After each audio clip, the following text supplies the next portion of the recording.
자,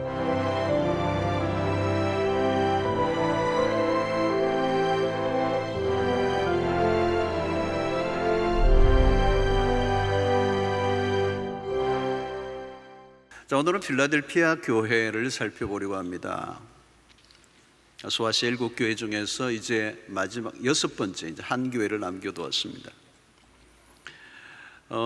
이 필라델피아 교회는 서머나 교회와 함께 칭찬만 받은 교회입니다. 그러니까 우리 교회가 참 본받고 싶은 모델이 될 수 있겠습니다. 자, 오늘 이 필라델피아의 교회에 세 가지 키워드가 나옵니다. 하나는 다윗의 열쇠, 두 번째는 열린 문, 세 번째는 성전의 기둥입니다. 자, 그리스도가 어떤 분이신가를 오늘 7절에 먼저 소개하는데, 필라델피아의 교회의 사자에게 편지하라.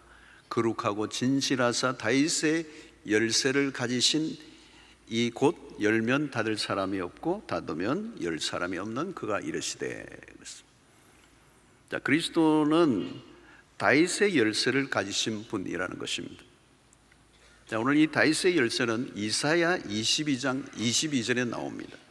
엘리야김에 대한 이사야의 예언을 닮아 있습니다.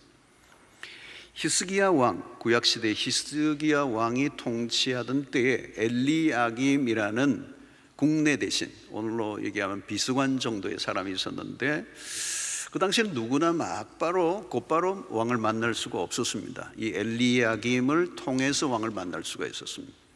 그러니까 이 엘리야김이 왕을 만날 수 있는 그런 권한을 갖고 있었던 거죠. 자, 그 당시에 열쇠는 오늘과 같이 작은 이런 열쇠가 아니고 굉장히 큰 나무로 만들어진 열쇠였습니다.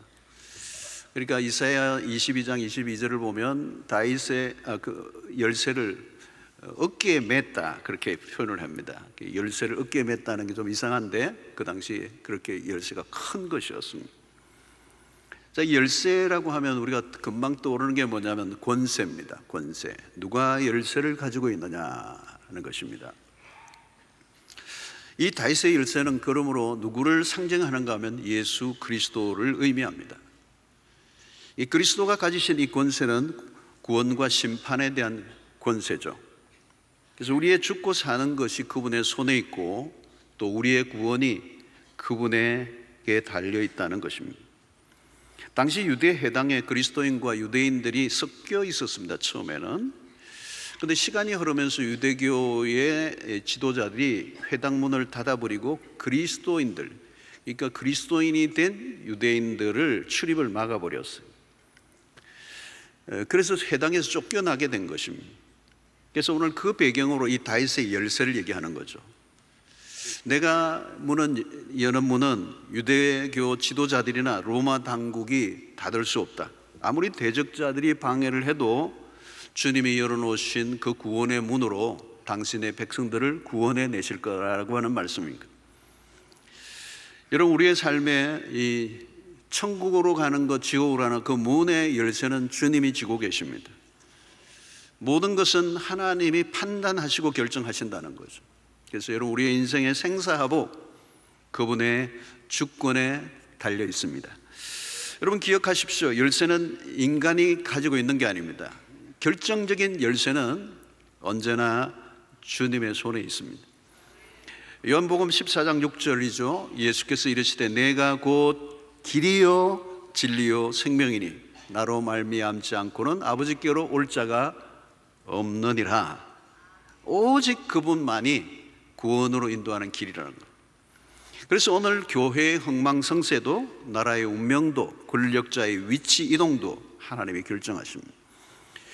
사무엘상 2장 6절을 보면 여호와는 죽이기도 하시고 살리기도 하시며 스올에 내리기도 하시고 거기에 올리기도 하시는도다.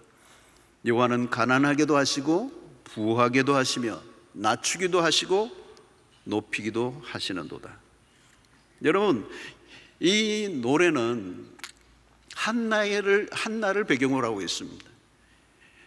사무엘상 1장이 시작될 때 역사의 어두운 시기에 한나라는 한 여인을 통하여 이스라엘 역사의 반전을 일으키시는 사건이 일어납니다.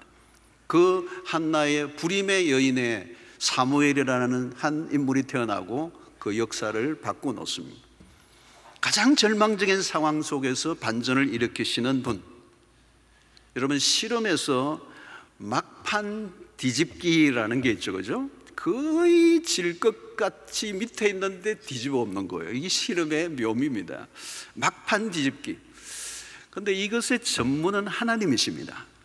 상황을 뒤집어 놓으시는 분.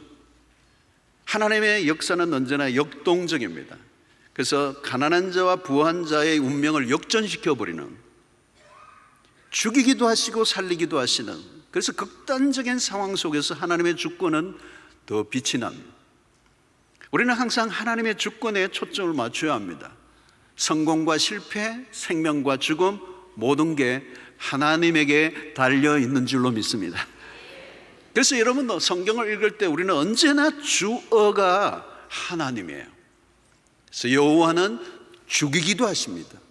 여호와는 살리기도 하십니다. 여호와는 가난하게 하실 수도 있습니다. 그리고 부하게 하실 수도 있습니다.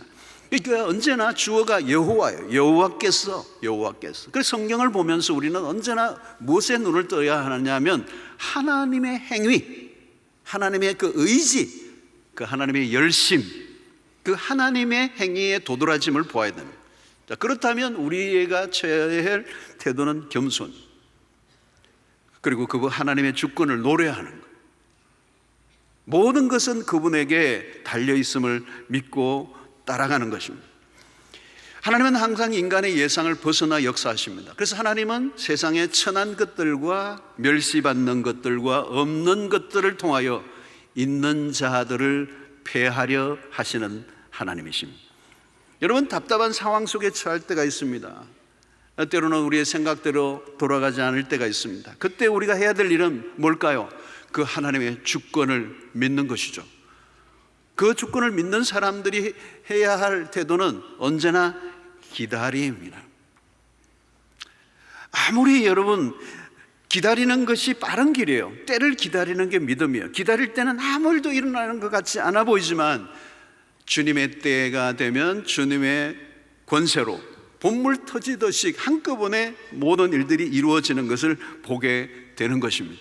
그래서 여기 다윗의 열쇠, 그 열쇠는 주님이 쥐고 계세요. 그래서 우리는 그분의 눈치를 보고 그 절대 권세를 의지하고 우리의 실력이 아니라 그 하나님의 주권과 능력 속에 돌아가고 있음을 믿고 잠잠히 그분의 행하신 일을 기다리고 바라보는 믿음의 은혜가 있게 되기를 축원합니다. 자, 주님이 문을 열어놓으셨어요. 그게 열린 문이라는 거죠. 그게 8절에 보니까 볼지어다 내가 내 앞에 열린 문을 두었으되 능히 닫을 사람이 없으리라. 내가 내 행위를 아노니 내가 작은 능력을 가지고서도 내 말을 지키며 내 이름을 배반하지 아니하였다.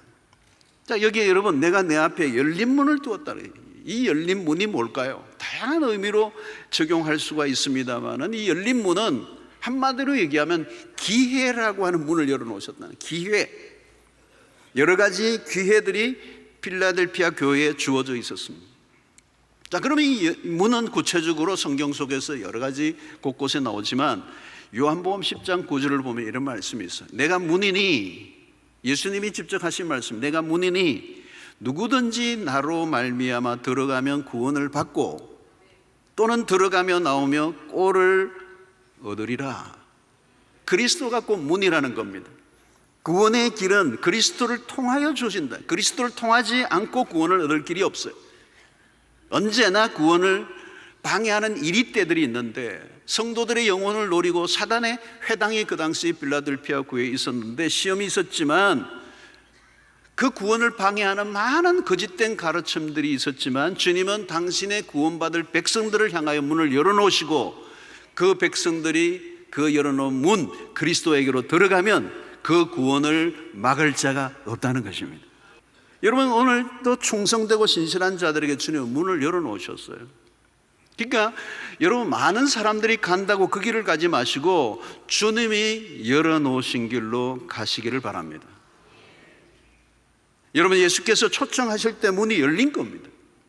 어쩌면 오늘 이 시대에는 하나님께서 우리에게 문을 여시고 오늘 또 구원의 역사를 일으키시기 위해서 우리를 부르시고 계시고 또 많은 사람들에게 그런 구원의 기회를 주시고 있는 열린 문인 그런데 어느 날 이 문이 닫힐 때는 심판의 날이 온다는 거죠. 사랑하는 성도는 오늘 또 우리의 삶 속에 수많은 하나님의 나라를 위하여 다양한 방식으로 우리의 인생의 문을 여시고 기회를 주시고 하나님의 위대하신 역사를 이루어 가시는 일에 쓰임받게 되기를 축원합니다. 자, 주님이 필라델피아 교회에 대한 칭찬을 오늘 하셨는데 그 8절에 이렇게 나옵니다.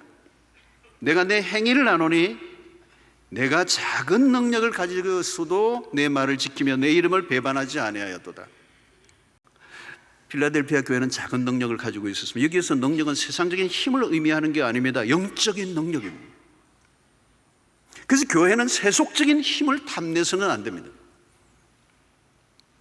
베드로는 날 때부터 앉아있는 장애인을 향해서 은과 금은 내게 없거니와 내게 있는 것으로 내게 주노니 곧 나사렛 예수의 이름으로 일어나 걸어라. 초대교회는 은과 금이 없었어요.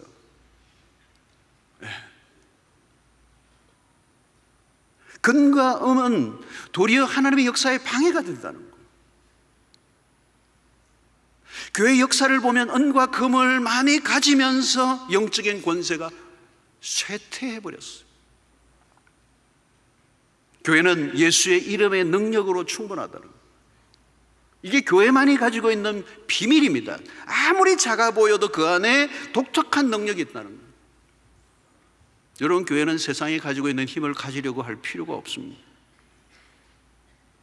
우리는 세상이 보기에는 매우 미미하게 보일지 모르지만 예수 이름의 능력만으로 충분한 것입니다.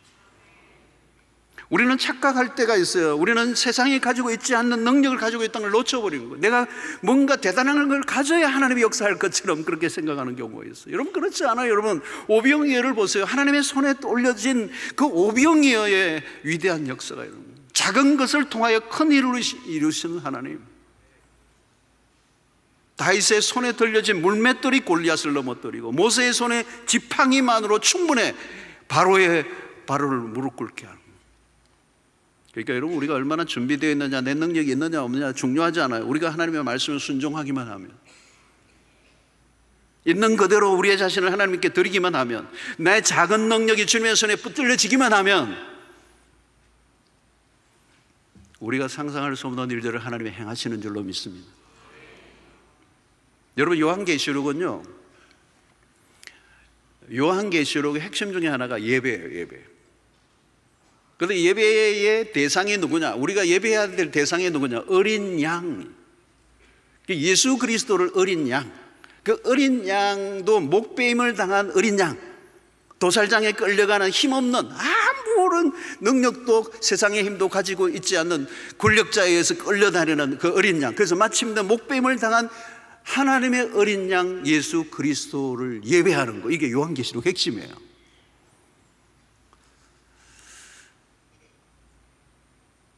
요한계시록에는 또 뭐가 나오냐면 큰 용이 나옵니다. 큰 용, 바벨론이 나와요. 이게 세속의 힘을 말하는 겁니다. 세상의 권력을 말하는 거예요.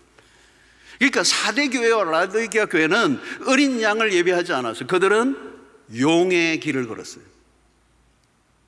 세상의 힘을 숭배했어요. 그 역사 속에 사라져버려요. 사랑하는 성도 여러분, 주님을 위해 살 때 대단한 것을 이루려고 하지 마십시오.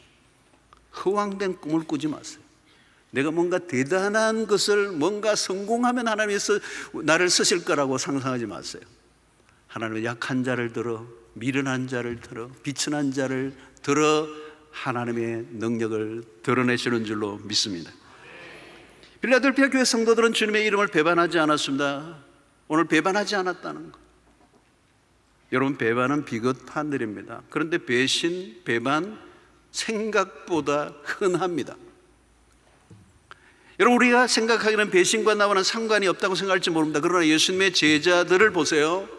모두 예수님을 배반해요. 그것도 3년 동안 공생에 예수님을 그렇게 측근해서 따라다니며 말씀을 배우며 기적과 능력을 경험했던 그들이 예수님을 배신합니다. 여러분, 배신이 뭐죠? 자기의 길을 걸어가면 배신입니다. 그리스도와 등을 돌리는 그 자기의 길을 걸어간 것. 왜 가룟유다가 자기의 목숨을 스스로 끊었죠? 자기의 길을 걸어간 끝은 벼랑인 겁니다. 여러분, 배신의 반대편에는 뭐가 있죠? 신실함입니다. 이 빌라델피아 교회가 신실했다는 거, 신실했다는 거. 신실함이 뭐죠, 여러분? 시작과 끝이 같은 것을 의미합니다. 처음 시작했을 때 그 모습이 끝까지 가는 거예요. 이게 쉽지 않아요. 그런데 이 신실함, 그들이 주님을 배신하지 않았다는. 그래서 오늘 10절에 보니까 내가 나의 인내의 말씀을 지키선즉 내가 또한 너를 지켜 시험의 때를 면하게 하리니 이는 장차 온 세상에 임하여 땅에 거하는 자들을 시험할 때라. 빌라델피아 교회가 최후의 심판에서 연단하는 불에서 구원을 받았습니다. 믿음의 길에 시험이 닥친다는. 여러분, 시험이 없을 수가 없어요, 우리의 믿음의 길에는. 그런데 이 믿음의 길에 시험이 올 때 우리가 취해야 할 것은 딱 하나예요. 인내인 것입니다. 야고보 1장 12절에 시험을 참는 자는 복이 있나. 여러분, 시험은 참는 것밖에 없습니다. 시험에 무슨 다른 돌파구가 있는 게 아니고 시험은 참는 거예요. 이는 시련을 견디어낸 자가 주께서 자기를 사랑하는 자들에게 약속하신 생명의 면류관을 얻을 것이다. 여러분, 시험은 참는 거예요. 견뎌내는 거예요. 시험이 올 때는요, 답이 없습니다. 답이 있으면 가면 되잖아요. 답이 없어요. 시험은 그냥 그 길을 걸어가는 겁니다. 그런데 이 시험은 우리의 신앙의 상태를 테스트합니다. 그래서 성숙한 신자인지 아닌지, 가짜 신자인지 진짜 신자인지를 구분해내는 게 시험이에요.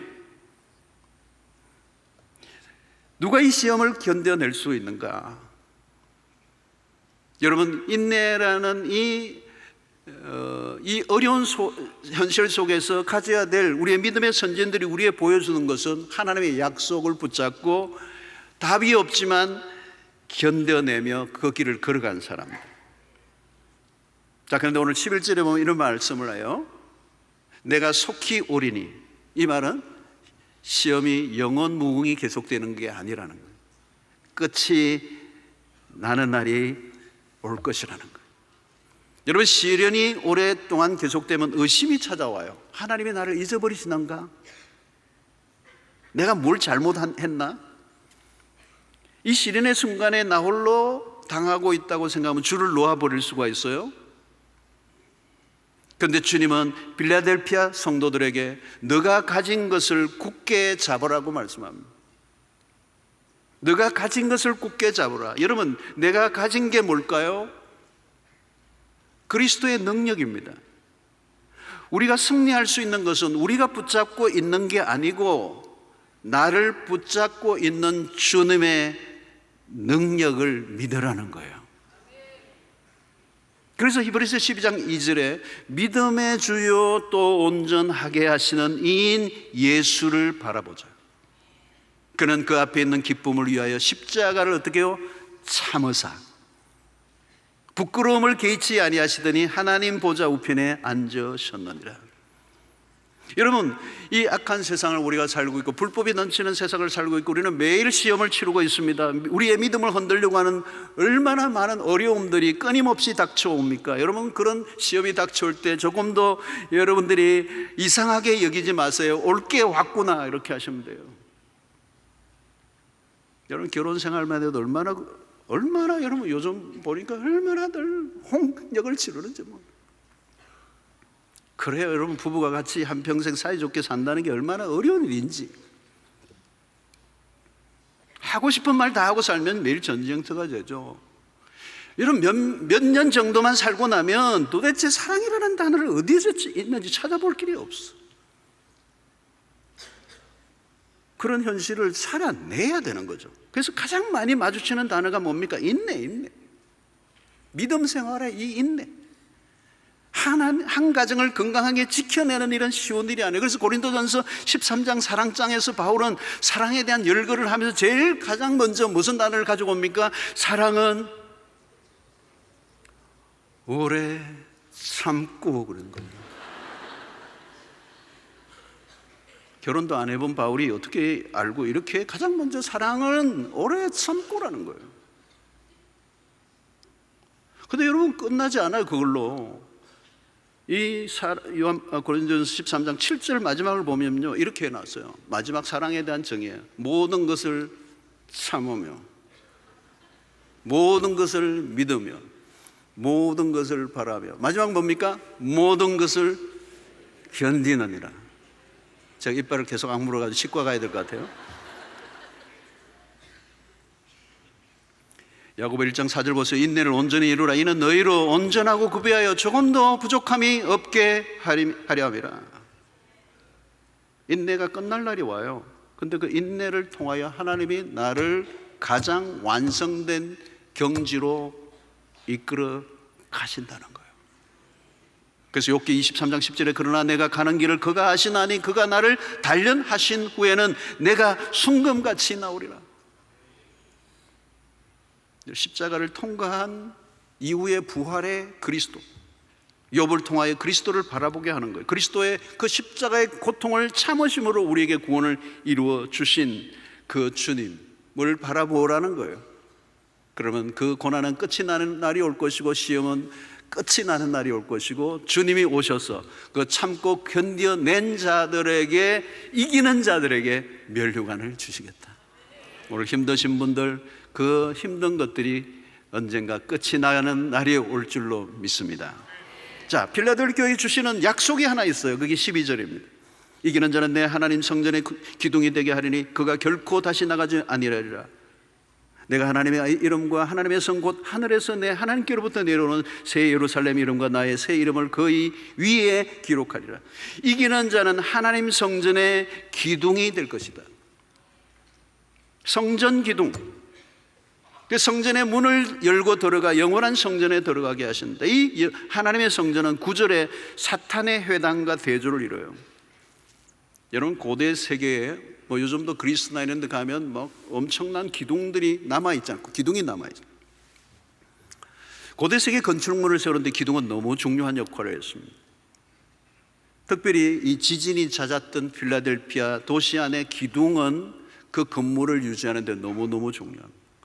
이 기둥이 없으면 건물이 이렇게 존재할 수가 없죠, 여러분. 그러니까 새 예루살렘의 이름과 나의 이름을 그 기둥 위에 기록할 거라는 거예요. 믿음으로 충성봉사하다가 죽은 자를 위한 기둥이 하나 더 세워지는데 그 기둥이 바로 영광이요 명예로움이라는 거예요. 이 기둥은 그냥 기둥이 아니라 하나님의 전의 기둥이라는 거예요. 하나님의 전이라 된다는 것입니다. 이것은 쉬운 일이 아닙니다.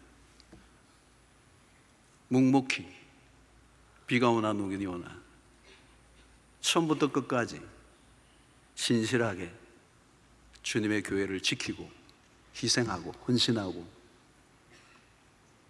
뭘 얻는 게 아니라 대가를 지불하고, 어쩌면 한국교회는 지금 온 것이 한국교회 기둥 같은 헌신했던 1세대가 있었기 때문에 오늘의 한국교회는 그걸 누리고 있는 거예요. 누리는 게 중요한 게 아니고 이제 우리의 희생과 헌신을 통하여 다음 세대들이 우리의 모습을 보고 따라올 수 있는 신앙을 우리가 다시 한번 확인할 수 있으면 좋을 것 같습니다. 주님은 오늘 또 우리에게 기회를 주십니다. 오늘 또 다윗의 열쇠를 가지신 그리스도가 모든 권세와 능력을 가지고 지금도 행하시고 문을 열기도 하시고 닫기도 하시는 하나님, 그분의 통치를 믿고 어려운 우리의 믿음의 여정에 쉽지 않지만 때로는 힘들고 어려운 일들이 수시로 끊임없이 닥치지만 낙심하지 말고 견뎌내면서 결코 하나님은 당신의 백성을 잊은 적이 없습니다. 그리고 때가 되면 우리를 통해서 하나님의 영광을 드러내시고 우리를 이기는 자로 인정해 주시고 하늘의 면류관을 쓰는 은혜가 있게 될 줄로 믿습니다. 끝까지 작은 능력일지라도 주님의 나라를 위해서 여러분들이 있는 자리에서 하나님이 주신 기회를 가지고 열심히 주를 위해 달려가는 은혜가 있게 되기를 주의 이름으로 축원합니다.